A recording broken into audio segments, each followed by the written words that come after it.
और चलिए एक बार आपको फिर से लिए चलते हैं भीलवाड़ा की पावन धरा पर और आपको सुनाते हैं आचार्य श्री महर्षिमंड के पावन वचन। हाँ। संसार समावर्णगा जीवा पर्णता तंजहा पुढविकाइया आ उकाइया ते उकाइया वा उकाइया वनस्य इकाइया वे इंदिया ते इंदिया चौरिंदिया पंचिंदिया। हमारी सृष्टि में जीवों का बहुत बड़ा समुदाय है। सिद्ध जीव भी होते हैं और संसारी जीव भी होते हैं। सिद्ध जीवों को हम अलग एक बार छोड़ देते हैं, यानी सिद्ध जीव तो एकाकार से हैं और असाधना तो बिल्कुल भी न हो, पूरी विनम्रता रहे। सिद्ध जीव हमारे काम भी नहीं आते हैं, हमारे भी कोई काम के नहीं, यानी हमारे काम तो आदमी तो काम आ जाता है, कोई पशु भी काम आ जाए, वनस्पति भी काम आ जाए, पानी, ये तो काम आ जाते हैं। सिद्ध हमारे कोई काम तो आते नहीं है। वे तो विराजमान है, न हमें उपदेश देते हैं, न पथ दर्शन ऐसे देते हैं, न बात करते हैं, न अनुशासन करते हैं, न सलाह देते हैं। तो फिर हमारे कोई काम के नहीं है। तो हम सिद्धों को छोड़ देते हैं, जो हमारे काम में आने वाले हैं उनकी बात करते हैं। हमारे काम में आने वाले संसारी जीव होते हैं। देखिए, काम में आने की बात तत्वार्थ सूत्र का जो सूत्र है वो जैन प्रतीक में भी परस्परोपग्रहो जीवानाम, यह काम में आने की बात है। जैसे धर्मास्तिकाय है, वह जीव और पुद्गल को सहायता देता है, जीव और पुद्गल के काम आता है धर्मास्तिकाय, हालांकि अजीब है वह। अधर्मास्तिकाय भी, धर्मास्तिकाय तो गति में सहायक, अधर्मास्तिकाय स्थिति ठहरने में, गति निवृत्ति में सहायक। आकाशास्तिकाय अवगाहन मिलता है, स्थान मिलता है, वो भी हमारे काम का है। काल है, काल से भी हमारा समय का निर्धारण होता है, तो काल भी यूं काम का मान ली। पुद्गलास्तिकाय है, पुद्गल भी हमारे कितने काम आते हैं, या चश्मा भी पुद्गल है। चश्मा हमारे उपनेत्र के रूप में होता है, देखने में कितनी सहायता करता है। यह प्रमार्जनी है, अहिंसा की साधना में इसका भी उपयोग है, सहयोग। मुख वस्त्र का भी पुद्गल है। हमारी परंपरा में जो वायुकाय की अजयना से बचने की बात और वर्तमान में कोरोना से बचने की बात में भी यह सहायक मानी जा सकती है। तो यह ग्रंथ है, यह भी पुद्गल है, पर यह ग्रंथ भी पंथ दिखाने वाला हमारे लिए बन सकता है। तो पुद्गल हमारे जीवों के कितने काम आते हैं, यानी धर्मास्तिकाय भी दूसरों को सहयोग, धर्मास्तिकाय का अपना है, वो दूसरों को, जीव पुद्गलों को सहयोग देने वाला। अधर्मास्तिकाय भी दूसरों को सहयोग देने वाला। आकाशास्तिकाय भी दूसरों को योगदान देने वाला। काल भी वैसे दूसरों के काम का, पुद्गलास्तिकाय भी दूसरों के काम आता है। तो प्रश्न है, 6 द्रव्यों में जीवास्तिकाय जीव हैं, वे किसका सहयोग करते हैं? क्या जीव धर्मास्तिकाय का सहयोग करते हैं? धर्मास्तिकाय से सहयोग लेते तो हैं, जो सिद्धांत है, वापिस कोई सहयोग देते हैं क्या? कि देते तो नहीं है। अधर्मास्तिकाय से सहयोग हम लेते तो हैं, वापिस कुछ देते हैं? देते तो नहीं है। आकाश को कोई देते नहीं देते। पुद्गलों को हमारा क्या सहयोग किसी रूप में मान भी लें, तो यानी विशेष दूसरों को सहयोग नहीं देते तो प्रश्न है कि जीव फिर किसका सहयोग करते हैं? जीवास्तिकाय है वो किसका सहयोग करता है? तब ग्रंथकार ने कहा, यानी उमा स्वाति ने तत्वार्थ में कहा कि सहयोग तो देते हैं पर दूसरों को न माने। लगभग परस्परोपग्रहो जीवानाम, एक जीव दूसरे जीव का सहयोग करता है, यो परस्पर उनका सहयोग चलता है। तो यह जो एक सूत्र है परस्परोपग्रहो जीवानाम, एक सिद्धांत की बात भी है। हम यह देखें यह सूत्र क्यों बना है, इसका मतलब क्या, तो इसकी भूमिका पृष्ठभूमि मुझे यह लगी कि सद्द्रव्य के बारे में वर्णन चल रहा है ग्रंथ में कि धर्मास्ति का यह सहयोग करता है, अधर्मास्ति का यह सहयोग। तब प्रश्न भी जीवास्तिका क्या सहयोग करता है, किसका सहयोग करता है? तब ग्रंथकार बता रहे हैं वह दूसरों का ऐसे सहयोग नहीं करता परंतु परस्परोपग्रहो जीवानाम, जीव परस्पर सहयोग करते हैं। परस्पर सहयोग कैसे करते हैं तो हम देखें, थानंग में बताया गया है कि संसारी, मैंने जैसे कहा ना, आसातना तो कह हो ही नहीं, पूर्ण विनम्रता रे, कि सिद्ध तो हमारा कोई सहयोग करते ही नहीं है, उनसे तो कोई सहयोग की आशा ही क्या करें, कोई सहयोग की आशा नहीं है। अब संसारी जीवों से ही आशा है सहयोग की, तो संसारी जीव हैं कितने ये तो जाने। तो शास्त्रकार ने बता दिया ये संसारी जीव हैं, संसार समापन्नक जिनकी संज्ञा है यहाँ 9 प्रकार के होते हैं। पृथ्वी कायिक, अप कायिक, तेजस कायिक, वायु कायिक, वनस्पति कायिक, त्रिंद्रिय, चतुरिंद्रिय, पंचेंद्रिय। ये 5 तो स्थावर हो गए, पृथ्वी कायिक से लेकर वनस्पति कायिक तक के 5 तो स्थावर हैं, एक इंद्रिय वाले हैं। बाकी 2 इंद्रिय वाले, 3 इंद्रिय वाले, 4 इंद्रिय वाले, 5 इंद्रिय वाले, यो 9 प्रकार के संसारी जीव हो जाते हैं। इन जीवों का परस्पर सहयोग भी कितना है। अब मिट्टी कितने काम आती है, हमारे मकान बनते हैं तो मिट्टी का कितना, मनुष्यों के मिट्टी कितने काम आ रही है। पानी का तो कितना उपयोग है, बिना पानी तो, बिन पानी सब सून, बिना पानी तो जीवन ही मुश्किल हो जाए।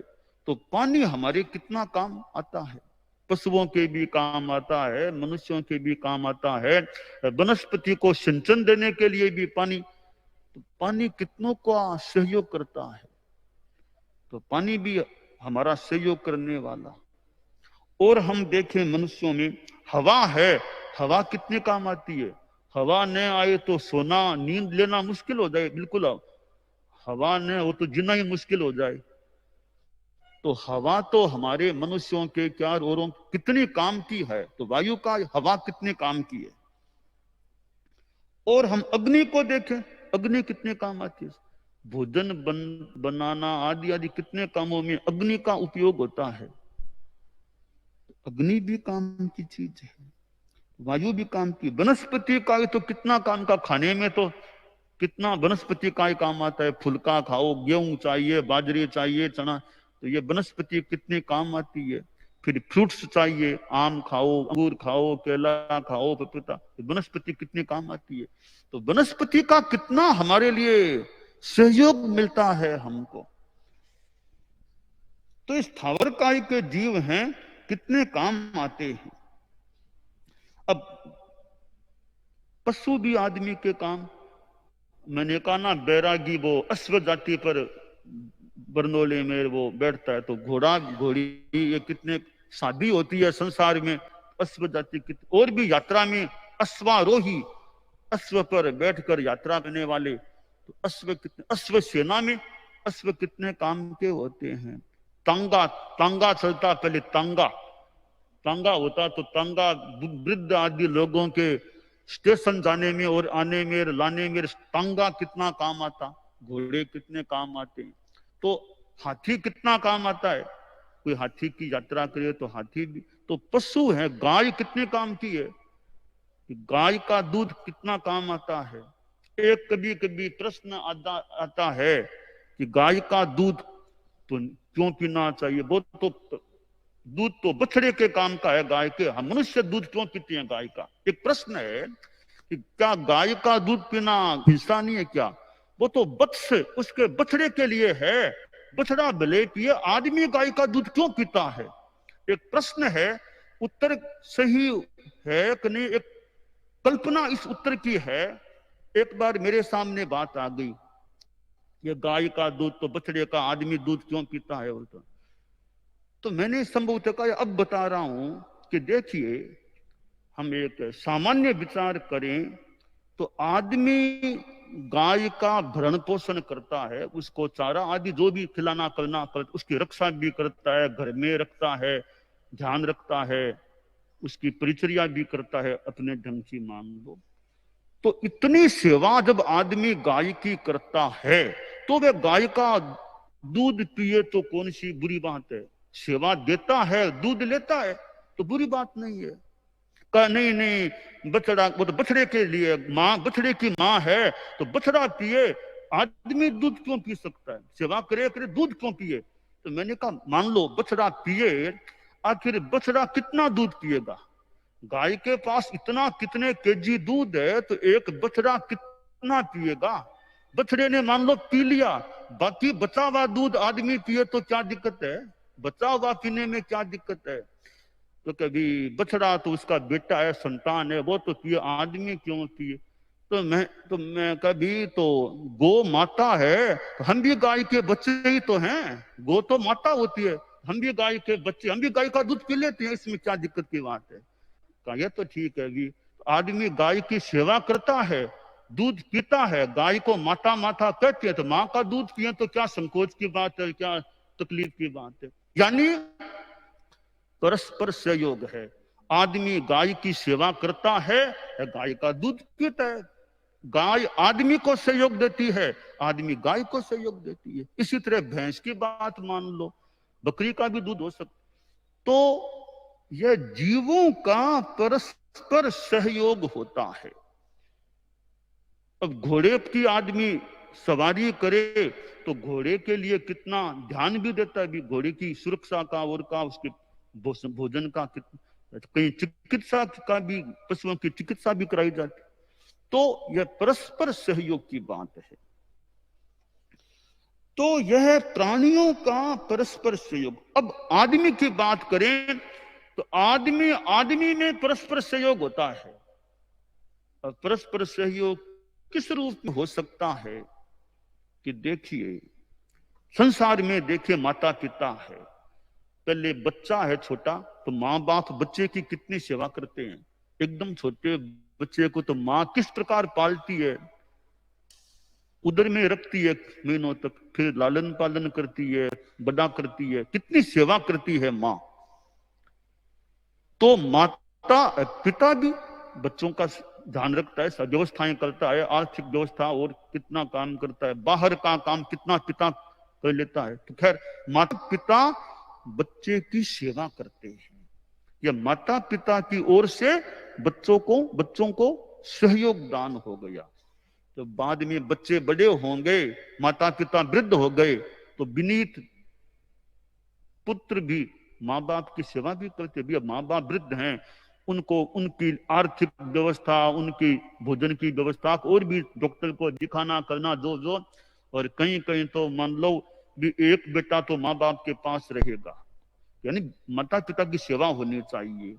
तो पहले माता पिता संतान की सेवा करते हैं, बाद में विनीत संतान माता पिता की सेवा कर सकते हैं। तो यह परस्पर सहयोग होता है। हमारे संतों में, हम मुनिवरों में देखें, आज कोई वृद्ध संत है, पहले उन्होंने कितनी सेवा करने वालों ने की होगी, और बाद में वृद्ध संतों की, छोटे संत नहीं, वो उनकी सेवा करते हैं। पहले उनसे सेवा ली, संघ को सेवा दी, अब संघ उनको सेवा दे रहा है। तो यह परस्पर सहयोग दान होता है। अब एक हम शिक्षक और विद्यार्थी को देखें कि शिक्षक विद्यार्थी की सेवा करता है, पढ़ाता है, ज्ञान देता है, शिक्षक को वेतन मिलता है, विद्यार्थी की ओर से सम्मान मिल जाता है, वो भी एक परस्पर आदान प्रदान हो जाता है। तो यों जीवों का परस्पर, जीव दूसरों को सहयोग भले न दें, धर्मास्तिका आदि को या विशेष न दें, जीवों का परस्पर सहयोग का क्रम चलता है। अब देखिए साधु संत हैं, देखिए इधर गृहस्थ हैं। अब गृहस्थ साधु साधियों को दान देते हैं ना, गोचरी, आहार, पानी, दवाई, कपड़ा, यानी हमें तो जो कुछ मिलता है मोटा मोटी गृहस्थों से, जो शरीर की उपयोगी चीजें हैं तो गृहस्थों से मिलती है। मकान चाहिए तो गृहस्थों से मिलता है रहने के लिए, कपड़ा चाहिए गृहस्थों से मिलता है, दवाई चाहिए गृहस्थों से, भोजन पानी, और तो क्या पेन चाहिए, कॉपी चाहिए, स्टेशनरी और चाहिए, ये पढ़ने के लिए आगम चाहिए, ये भी गृहस्थों से मिल रहे हैं। तो गृहस्थ साधु साधियों की कितनी सेवा करते हैं। और चारित्रात्माएं उपदेश देकर, व्याख्यान देकर, प्रेरणा देकर, विभिन्न आध्यात्मिक संबोध देकर, मौके पर संबल देकर, किसी के आपत्ति विपत्ति आ गई, घर में वियोग हो गया, बहुत दुख है, चारित्रात्माएं वहां जाकर के भी उनको संभालने में, सांत्वना देने में, आध्यात्मिक संबल देने में कितना सहयोग देते हैं। मुझे एक संस्मरण याद आ गया, परम पूज्य गुरुदेव तुलसी चूरू पधारे थे। यह बात है लगभग विक्रम संवत 2033 की या उसके आस, गुरुदेव सरदार साहब चतुर्मास करके चूरू पधारे थे। एक दिन गुरुदेव व्याख्यान दे रहे थे, प्रवचन फरमा रहे थे। मैं भूल न करूं तो प्रवचन फरमाते फरमाते प्रवचन की टोन को बदला, संसार असार है, नश्वर है, आदमी चला, ऐसी ऐसी कुछ बातें फरमानी शुरू कर दी। फिर व्याख्यान पूरा किया, वहां से पधारे, एक घर में पधारे, कोठारी परिवार, चूरू में कोठारी परिवार के घर में पधारे। तो वहां एक डेथ हो गई थी, अचानक से डेथ हो गई थी, सेंसकर्ण जी कोठारी। तो वहां पधारे और विराजे, परिवार के लोग तो इतने वो शोका, तो एक आकस्मिक सी डेथ संभवत हो गई, आकस्मिक रूप में हो गई। तो गुरुदेव वहां विराजे, परिवार के लोग तो एकदम कितने शोक विवल से थे। तो गुरुदेव विराजे, मूड मुई यसी मुदा, मूड ये गीत का भी थोड़ी फरमाई, अपनी जो प्रेरणा देना करना, उनको सांत्वना देने का प्रयास किया। फिर फरमाया कि देखो बाइयां थी परिवार को, मैं शादियों को यहाँ रात को यहाँ रहने के लिए शादियों को भेज दूं। एक बार फिर कहा, कहो तो मैं यहाँ आ जाऊं, कहो तो मैं यहाँ रात को प्रवास कर लूं। तो यानी इतना संबल आध्यात्मिक, खुद बखान पूरा किया, बखान में बस बातें फरमा के वहां पधारे। याद उदित कुमार जी स्वामी को याद आ रहा होगा ये प्रसंग है। हाँ, तो आप हम साथ ही, तो वहां घर में पधारे सारी वो, यानी उन्होंने कहा जो कहो तो मैं रात को यहाँ प्रवास कर दूं, बिना साथियों को भेजू कर मैं यहाँ प्रवास कर दूं भले कोई। तो इतना संबल, तो ये चारित्रात्माएं श्रावक श्राविकाओं को मौके पर संबल देते हैं, आध्यात्मिक प्रेरणा, तत्व ज्ञान आदि आदि देते हैं। तो वे उस ढंग से सेवा कर, यह परस्परोपग्रहो जीवा नाम की बात हो गई है। तो यह एक ग्रंथ में बात बताई गई, जीवों का परस्पर सहयोग का क्रम चलता है। यह परस्पर सहयोग का क्रम ठीक चलता है तो जीवन जीने में कुछ सुविधा हो सकती है। वृद्धों को छोटे सहयोग कर दे, वृद्ध जितना उसके ज्ञान आदि दे दे, तो वो परस्पर आदान प्रदान होने से दोनों को लाभ है। कि वृद्धों को चलने में दिक्कत है, वृद्ध गोचरी जाए, वो उनमें क्षमता नहीं कि बाहर दूर गोचरी जाए, उनको तो ठिकाने में ला करके दें। जैसे एक सिंगाड़े में एक संत वृद्ध हैं, दो तीन ठीक हैं, तो जवान हैं वो तो बाहर का काम गोचरी पानी वो सारा कर लें, ठिकाने में लेके आ गए। अब एक दो वृद्ध हैं, बाकी का काम वो आर परोसनाक, जोड़ियां करनाक, जुना धोना, वो काम वो कर। कि उनके बाहर जाने में दिक्कत है, ठिकाने का काम वो आराम से कर सकते हैं। तो ठिकाने में पात्रियां धोना, कपड़े सीना, रंगाई, वो काम वो कर लेते हैं। तो एक दूसरे का, हमारे शादियां है, मान लो एक सिंगाड़े में एक दो शादियां वृद्ध है, दो एक शादियां अवस्था ठीक है, तो अवस्था ठीक है वो गोचरी पानी सारा बाहर का सारा काम वो कर ले। जो एक दो वृद्ध हैं वे ठिकाने का काम, गोचरी लेकर आ गए, अब वो फ्री हैं, अब सारा वो वृद्ध शादियां संभाल लेती है। जो कुछ ठीक है, आर परोसना, कपड़ों की सिलाई करना, रंगाई करना, ओगा पले देना, छोटों का ओगा हम पले देते हैं, तुम मोल काम करो। तो यूं एक दूसरे के पूरक बनते हैं, तो हम सिंगाड़ी का क्रम भी ठीक रह सकेगा, समाधि अच्छा रह सकेगा। वरना वो वृद्ध, ये भी हम भी निर्जरा करें, हम भी जितनी हो सके निर्जरा करें, ये हमारा इतना सहयोग करते हैं, कोई विनिमय की बात न भी होगी, हम भी इनका सहयोग करें ताकि इनको भी कुछ राहत मिलती रहे। यूं सिंगाड़ों में साजों में यह परस्परता रहती है। तो कभी मैं सोचता रहे, इतनी वृद्ध साध्वी को यह सतियां क्यों रख रही है, अपने सिंगाड़े में वृद्ध को भी आराम से रख रही है। तो कुछ तो वो भावना भी हमारे साथ रहे हुए हैं, पुराने संबंध, हम उनकी सेवा करें। कभी कभी मुझे लगा वो वृद्ध हैं, इतना वो परस्पर का संबंध है कि अवस्था से वृद्ध है, वो ठिकाने के काम में सहयोग करती रहती है, तो ज्यादा भार नहीं पड़ता, फिर ये काम ये कर देती है। ओगा पूंजना, ओगा प्रेरणा, कपड़े समेटना, जोड़ियां करना, कपड़े सिलाई, वो काम वृद्ध कर देते हैं, तो वो छोटों को राहत मिलती रहती है। तो वो सिंगाड़े में लंबे काल तक रखने का एक निमित्त यह हो सकता है भी उनको भी उनता रहता है, तो भी उनको आराम से साथ में रख लेते होंगे। तो यह परस्पर सहयोग की बात है। ठाणंग में जो जीवों के ये 9 प्रकार बताए गए हैं, तो मैंने आज यह बताने का प्रयास किया है कि भी ये इन जीवों का परस्पर सहयोग, परस्पर एक दूसरे के काम आते हैं। तो स्थावर जीव हैं, वे तो वे भी कितने काम त्रस्त जीवों के स्थावर कितने काम आते हैं। अब स्थावर जीवों की भी सेवा त्रस्त जीव थोड़ी करते हैं। वनस्पति के पेड़ पौधे हैं, आदमी कैसे उनको रोपता है, बड़ा करता है, सिंचन देता है, सुरक्षा करता है, सुरक्षा के लिए भी कितनी व्यवस्थाएं करता है। तो आदमी स्थावर जीव की भी, पानी की भी व्यवस्था आदमी, पानी का संरक्षण कैसे आदि, तो पानी की भी सेवा आदमी। तो यूं स्थावर जीवों की त्रस्त जीव सेवा करते हैं, त्रस्त जीवों को स्थावरों से भी सहयोग मिलता है। तो यह जीवों का परस्पर सहयोग है।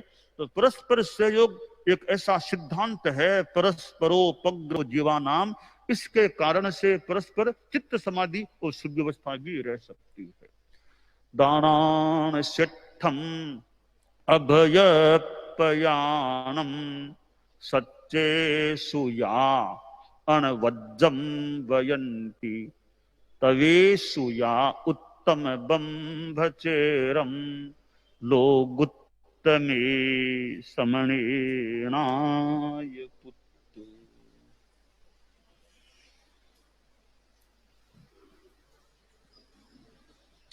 मानक महिमा।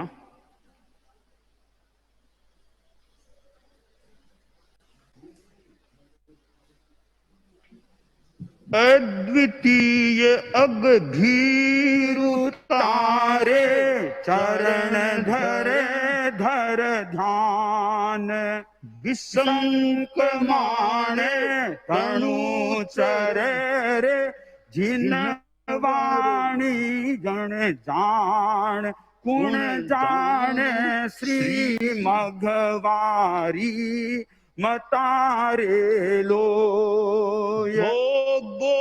भर भर खाव तारे पोते सिख समूह सीता खावे विद्या आवे फिर क्यों अपनी ऊह कुण जाने श्री मघवारी मतारे लो।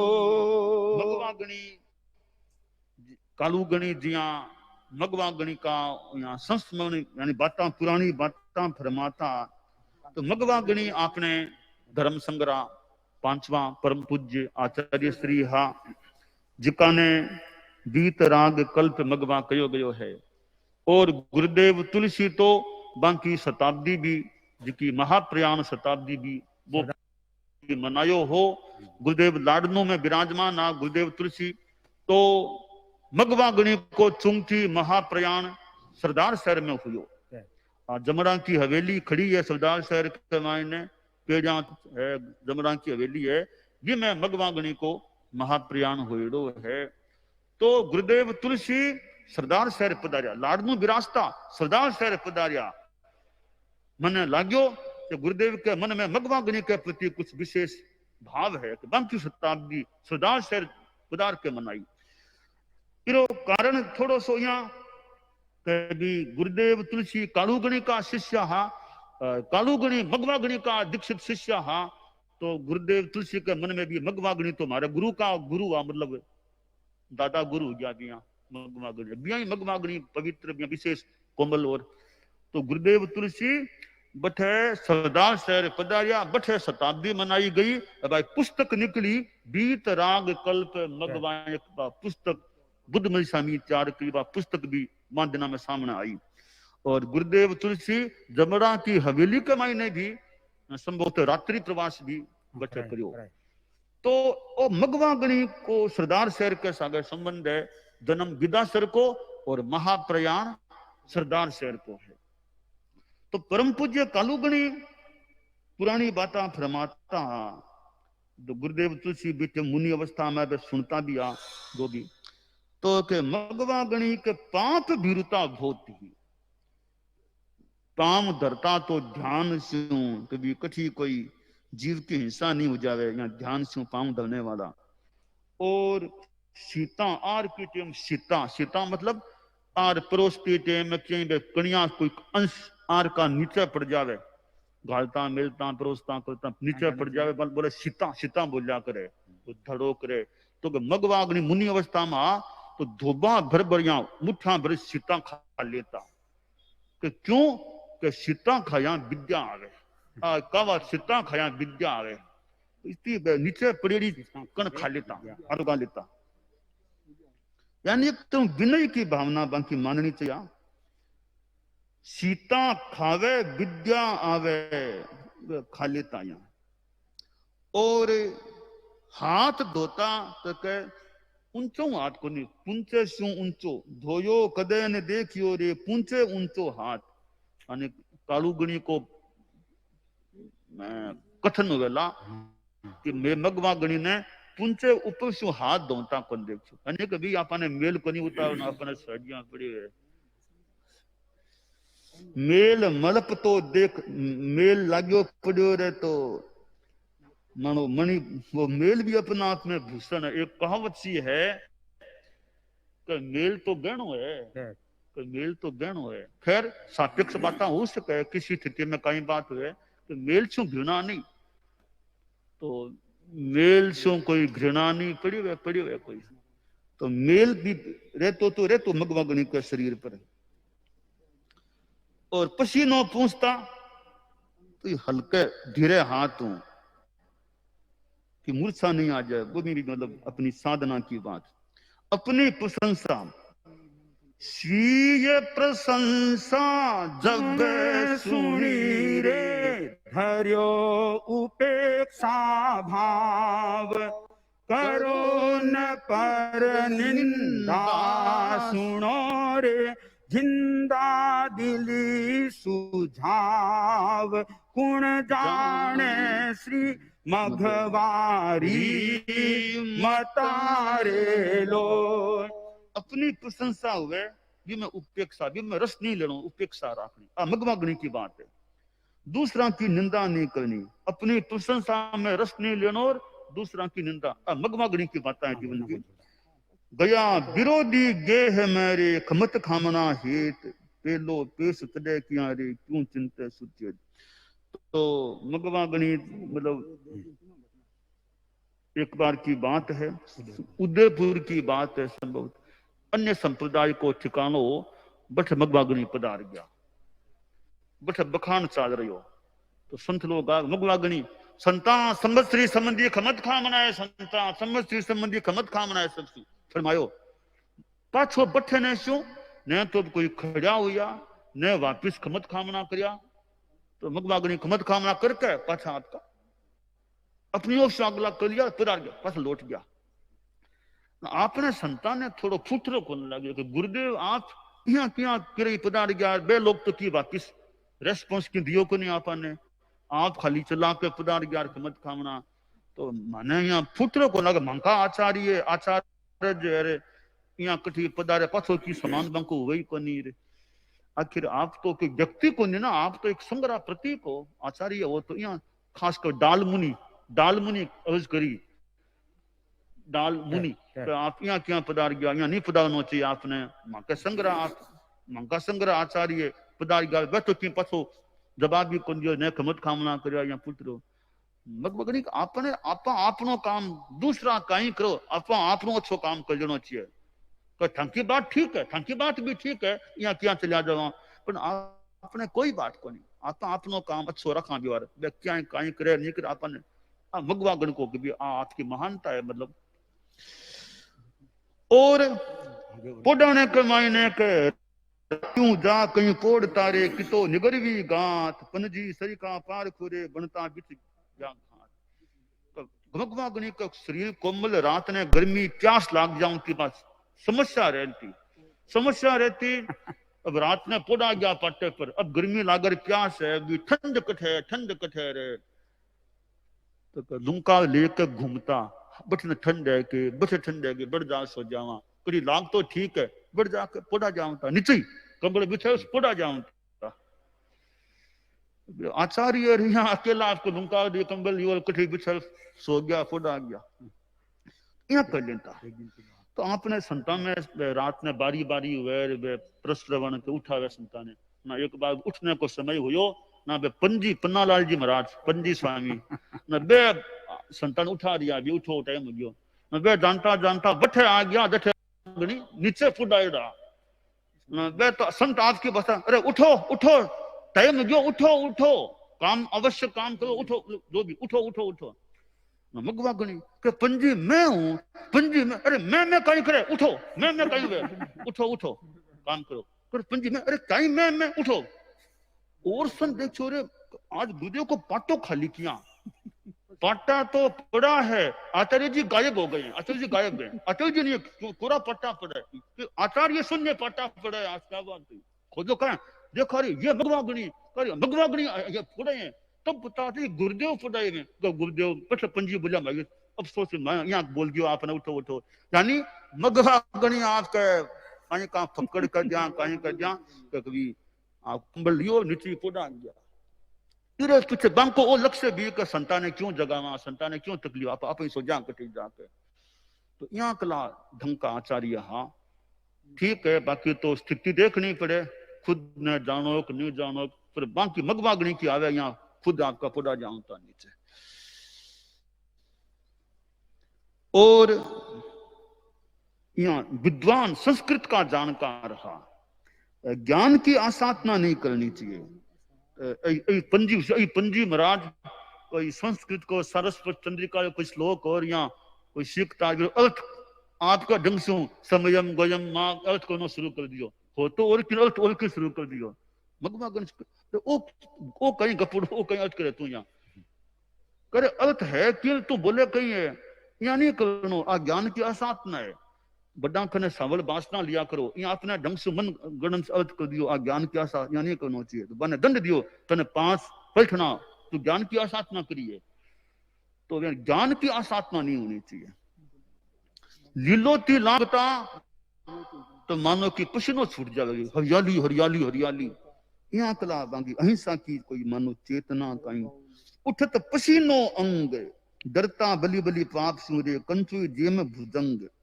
तो जुलती लांगता बंग शरीर पसीनो आ जान तक भी कोई हिंसा नहीं हो जाए यहाँ की जो भी।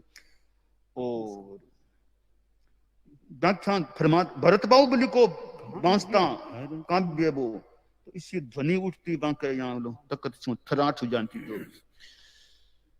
और 14 बरस की उम्र में श्रीपंच बन गया, दयाचार्य तो कोई प्रयोग धर्म कहीं या वे अपने ढंग से कुछ निवृत्ति के छोटे मोटा दंड देना करना मैं नहीं दूं। संत आपस में एक व्यवस्था बना दी, कोई जहाँ कुछ संता ने पंच बना दिया, 5 संत है, छोग जी महाराज चतुर्भुज या कोई 5 संता ने पसंद 5 पंच है, छोटे मोटा दंड है ना, पंच जो फैसलो करे बिना ले लिया करो। एक बार कालू जी स्वामी रेल मगरा बड़ा कालू जी थोड़ा बच्चा बालक मुनिया कोई गलती होगी उसी ना, पंचा खने गई बात, पंचा फैसलो दियो, पंच संता ये फैसला, बाल मुनि नहीं मैं फैसला नहीं मानता आज का, मैं फैसला नहीं मानता आज का, और पंचों का फैसला नहीं अन्यायपूर्ण फैसला नहीं, मैं नहीं मानता ये। तो पंच गया दयाचार्य खने अंदाता आप माने अधिकार सौंप्यो है तो दंड देने को और गलती पर फैसलो, तो मैं फैसलो पंच फैसलो देर संत माने को नहीं, वो कई तरीको है। कालू को नहीं माने, रेल मगराड़ा, अरे कालू कई बात है, बात नहीं बात मानने को नहीं, तो अंदाता ए पंच अन्यायपूर्ण फैसलो दे रही है, मैं को नहीं मान सकूं अन्यायपूर्ण फैसलो, अन्याय करे तो ठीक फैसलो नहीं दे रही है।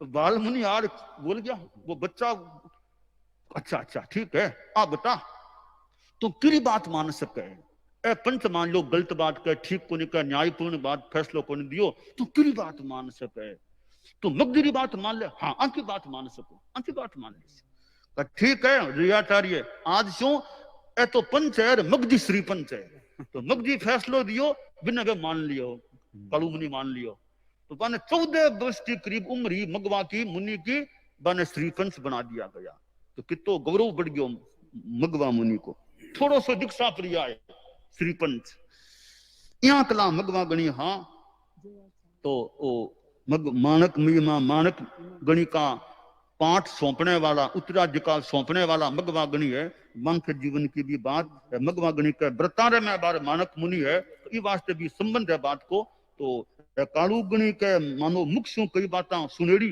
गुरुदेव की हुएली, तो गुरुदेव आ बातों को भी वर्णन करिए।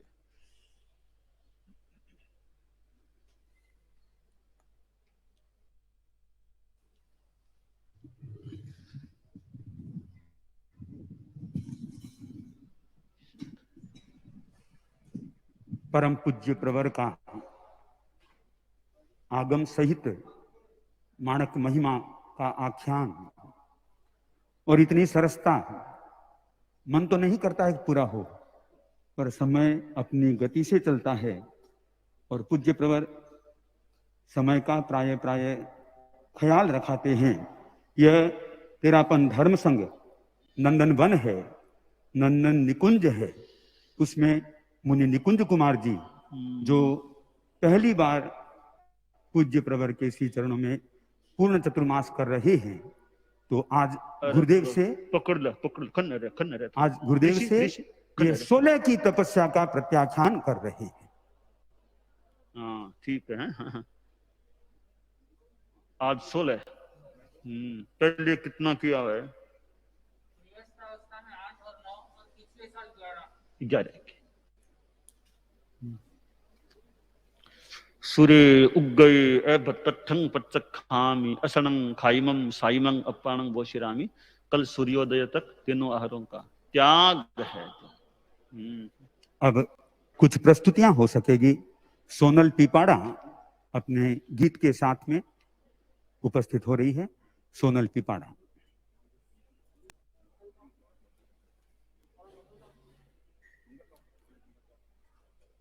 फिर लादूलाल जी हिरन संरक्षक तैयार हैं।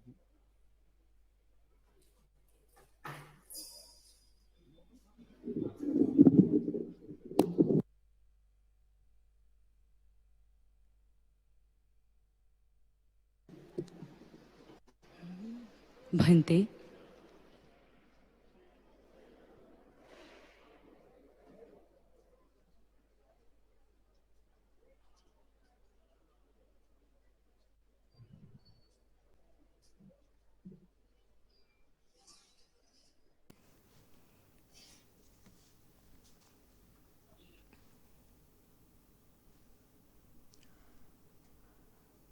तो अभी आप सुन रहे थे आचार्य श्री महाश्रमण के पावन वचन भीलवाड़ा नगर।